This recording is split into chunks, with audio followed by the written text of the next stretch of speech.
আসসালামু আলাইকুম। দেখেন আব্দুল সাহেব কি সুন্দরভাবে মাসালা বুঝাচ্ছে।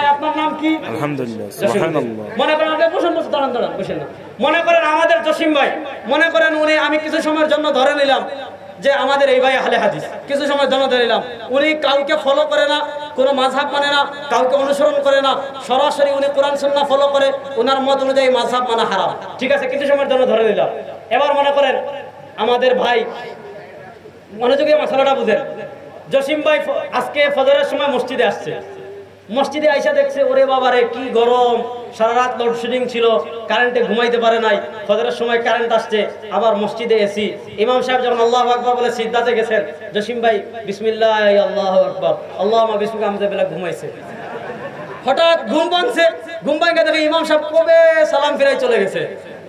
এখন সে কোনো মতে নামাজটা শেষ করছে, সালাম ফিরানোর পর সন্দেহ লাগছে যে নামাজ, সালাম তো ফিরাইলাম, নামাজটা হইল কিনা, আমি তো ঘুমাই গেছিলাম। দৌড় দিয়া আমাদের জামিয়া তালিমিয়া খতিবুল উম্মার কাছে, মাওলানা হাফিজুর রহমান সিদ্দিক কুয়াকাটা হাফিজুল্লাহর কাছে গেছে যে হুজুর আমি তো ফজরের সময় ঘুমাইছিলাম, আমার নামাজ হয়েছে কিনা। হুজুর বলেন খবরদার, তাকলিদ করা হারাম, মাযহাব মানা হারাম। এই নাও ভাই বুখারী শরীফ, বসেন দাঁড়ান, এই নেন বুখারী শরীফ, এই নেন মুসলিম শরীফ, এই নেন তিরমিজি শরীফ, এই নেন নাসাই শরীফ, এই নেন আবু দাউদ শরীফ, এই নেন ইবনে মাজাহ, এই নেন মুয়াত্তা মালিক, এই নেন মুহাম্মদ, এই নেন মুয়াত্তা মুহাম্মদ, এই নেন শরহ মাআনিল আসার, এই নেন শরহ মুশকিলিল আসার, এই নেন কিতাবুল হুজ্জা আল মদিনা, এই নেন কিতাবুর রাদ আলা সিরাল আওজাই, এই নেন কিতাবুল আসার, এই নেন মুসনাদ আহমদ, এই নেন মুসনাদ ইমাম আল আযম, এই নেন মুসনাদ আবু দাউদ তায়ালিসি, এই নেন মুসনাদ বাজ্জার, এই নেন মুসন্নাফ ইবনে আবি শায়বা, এই নেন মুসন্নাফ আব্দুর রাজ্জাক। হাদিসের 50টা কিতাব আমি তাকে দিয়ে বললাম মাযহাব মানা হারাম, তাকলিদ করা শিরিক, কোনো ব্যক্তিকে মানা যাবে না, তুমি কোরআন সুন্নাহ রিসার্চ করে মানতে হবে। হাদিসের 50টা কিতাব দিলাম, তুমি নিজে গবেষণা করে বের করে ফেলো। ভাই আপনি পারবেন? জোরে বলেন, এদিকে ফিরে বলেন, আপনি পারবেন? বসেন। এখানে কে পারবেন হাত তুলেন, যেই পারবেন আজ থেকে আমি তার খাদেম। কেউ জাল প্রমাণ করতে পারবে? আমার সংক্রান্ত বিষয়গুলো বললাম, যেহেতু কয়েকটা বিষয় আছে, এই কয়েকটা বিষয় বললাম। আল্লাহ আমাদেরকে কোরআনে আনুগত্যের ক্যাটাগরি দিয়েছেন কয়টা? বলেন না, আল্লাহ কোরআনে আনুগত্যের ক্যাটাগরি দিয়েছেন কয়টা? 1 নম্বরে আনুগত্য করব কার? ভাইজান অনুমতি দিয়েছেন, আমি 5 মিনিটের ভিতরে, উনি আধা ঘন্টা বলছেন, আমি 5 মিনিটে শেষ করব। 1 নম্বরে আনুগত্য করব কার? 2 নম্বরে আনুগত্য করব কার? 3 নম্বরে আনুগত্য করব উলুল আমরের। বলেন 3 নম্বরে আনুগত্য করব কার? শব্দটা বলেন, 3 নম্বরে আনুগত্য করব কার? এটা এই পাশে রাখেন যে আল্লাহ কোরআনে আনুগত্য করার ক্যাটাগরি দিয়েছেন 3টা। এবার শুনেন তিরমিজি শরীফের হাদিস, ইমাম ইবনে আব্দুল বার মালিকি রাহিমাহুল্লাহ, ভাই কথা বলেন না, ইমাম ইবনে আব্দুল বার মালিকি রাহিমাহুল্লাহ একটা কিতাব লিখেছেন জামিউ বায়ানুল ইলমি ওয়া ফাদলিহি। সেই কিতাবে হাদিস এনেছেন আল্লাহর নবী সাল্লাল্লাহু আলাইহি ওয়াসাল্লাম মুআয ইবনে জাবালকে যখন ইয়ামানে পাঠাচ্ছেন, আল্লাহর নবী মুআয ইবনে জাবালকে জিজ্ঞেস করছেন, বিমা তাকদি ইয়া মুআয, হে মুআয ইবনে জাবাল, তুমি ইয়ামানে যাচ্ছ, যখন মদিনায় ছিলা তোমার কাছে যেই মাসআলা আসতো তুমি সমাধানের জন্য আমার কাছে আসতা, ইয়ামানে যাওয়ার পর আমাকে পাইবা না, আমার সাথে মোবাইলে যোগাযোগ করতে পারবা না। বিমা তাকদি ইয়া মুআয, হে মুআয ইবনে জাবাল, ইয়ামানবাসীর মাসআলার সমাধান দিবে কি দিয়ে?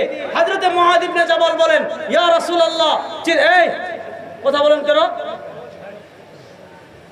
হযরতে মুআয ইবনে জাবাল বলেন, ইয়া রাসূলুল্লাহ আকযি বিকিতাবিল্লাহ, হে আল্লাহর নবী, আমার চিন্তার কোনো কারণ নাই, আমার পেরেশানির কোনো কারণ নাই, আমার কাছে আল্লাহর কোরআন রয়েছে, আমি আল্লাহর কোরআন দিয়ে ইয়ামানবাসীর সব মাসআলার সমাধান দিয়ে দেব। মনোযোগ দিয়ে বলেন, আল্লাহর নবী বলেন, ফাইল্লাম তাজিদ ফি কিতাবিল্লাহ ইয়া মুআয। উত্তরটা তো বড় চমৎকার, তুমি সমাধান দিবে কোরআন দিয়ে, কিন্তু ইয়ামানবাসী তোমার কাছে এমন কোন মাসআলা নিয়ে আসছে যেই মাসআলা তুমি কোরআনে পাইলে না। কোরআনে এবার বলুন তো, আমরা এশার নামাজ কয় রাকাত পড়ছি? ভিতরের নামাজ কয় রাকাত পড়ছি? এশার নামাজ দিনে পড়ছি না রাতে পড়ছি? এশার নামাজ রাত্রে, এটা কোরআনে নাই।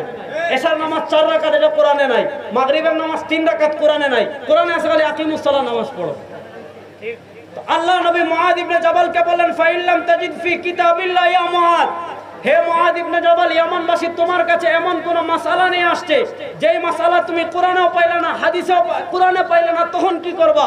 মুআয ইবনে জাবাল বলেন, ইয়া রাসূলুল্লাহ আকযি বিসুন্নতি রাসূলিহি, আমার কাছে নবীর সুন্নাহ রয়েছে, আমি নবীর সুন্নাহ দিয়ে সমাধান করার চেষ্টা করব।